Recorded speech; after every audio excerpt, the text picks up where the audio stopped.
दोस्तों, आज की कहानी गौतम बुद्ध और एक राक्षसी का है। इस कहानी में हम जानेंगे कि बुद्ध ने कैसे एक राक्षसी को एक सन्यासी के रूप में परिवर्तित किया। तो चलिए दोस्तों, देर ना करते हुए इस कहानी को शुरू करते हैं। बहुत समय पहले की बात है। गौतम बुद्ध हर बार की तरह किसी गांव से प्रवचन देकर अपने नगर की ओर लौट रहे थे। पर जब वह लौट रहे थे तो उन्होंने रास्ते में एक अजीब प्रकार का मौन महसूस किया। पूरे नगर में ऐसे सन्नाटे को देख बुद्ध ने लोगों से पूछा, पूरे नगर में ऐसा अजीब सा सन्नाटा कैसे पसरा हुआ है? आज तक मैंने ऐसी शांति कहीं नहीं देखी। इसके पीछे क्या कारण है? लोगों ने कहा, गुरुजी, इस नगर में ऐसी शांति इसलिए छाई हुई है क्योंकि यहाँ थोड़े दिन पहले ही एक राक्षसी भी आकर बस गई है।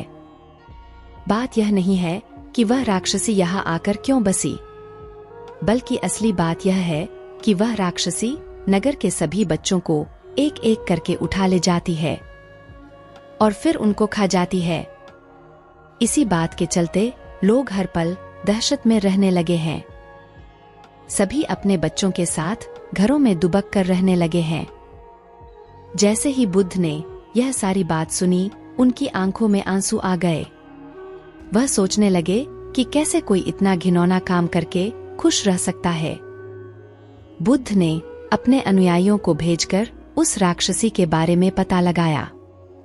बुद्ध को पता चला कि उसके भी 3 बच्चे थे और वह अपने तीनों बच्चों के साथ एक बड़ी गुफा में रहती थी। बुद्ध ने उसे सबक सिखाने के लिए एक अलग तरकीब सोची। उस तरकीब के अनुसार बुद्ध एक दिन उस राक्षसी की गुफा के पास जाकर बैठ गए और साधना करने लगे। जैसे ही राक्षसी अपने भोजन की तलाश में बाहर निकली, बुद्ध गुफा में चले गए। गुफा में बुद्ध ने देखा कि राक्षसी के 3 छोटे छोटे बच्चे खेल रहे थे। बुद्ध ने उन तीनों में से एक बच्चे को उठाया और वह नगर की ओर निकल गए। जब राक्षसी शिकार करके वापस आई तो उसने देखा कि उसका एक बच्चा गायब था। अपने बच्चे को वहां न देख वह बिलख बिलख कर रोने लगी।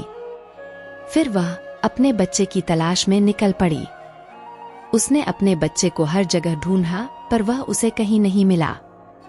आखिरकार थक हार कर वह जंगल में बैठ गई। अचानक ही उसे एक बच्चे की आवाज सुनाई दी। यह आवाज उसके बच्चे से काफी मिलती जुलती थी। अब वही आवाज उसे काफी नजदीक सुनाई देने लगी। अब बुद्ध और उसका बच्चा उसकी आंखों के सामने थे। उसने अपने बच्चे को बुद्ध के हाथों से लेना चाहा, पर बुद्ध ने देने से इनकार कर दिया। बुद्ध बोले, मैंने तुम्हारे बच्चे को गोद ले लिया है। आज से यह मेरा बच्चा है। राक्षसी हाथ जोड़कर विनती करते हुए बोली, ऐसा मत कीजिए, मेरे बच्चे को मुझसे अलग मत कीजिए। बुद्ध ने कहा, चलो मैं तुम्हारे बच्चे को तुम्हें सौंप दूंगा। लेकिन क्या तुमने कभी यह सोचा है कि उन हजारों माताओं पर क्या बीती होगी जिसके बच्चे तुम खा गई? उस राक्षसी का सिर मानो शर्म के मारे एकदम झुक गया। उसे आज बुद्ध की बात से समझ आया कि उसने कितनी ही माताओं की भरी गोद सूनी कर दी थी। वह बुद्ध के चरणों में गिर पड़ी। अब उसे अपना बच्चा मिल गया था। उसने उसी क्षण अपने अंदर के राक्षसी स्वभाव को खत्म किया और हमेशा के लिए सन्यासी बन गई।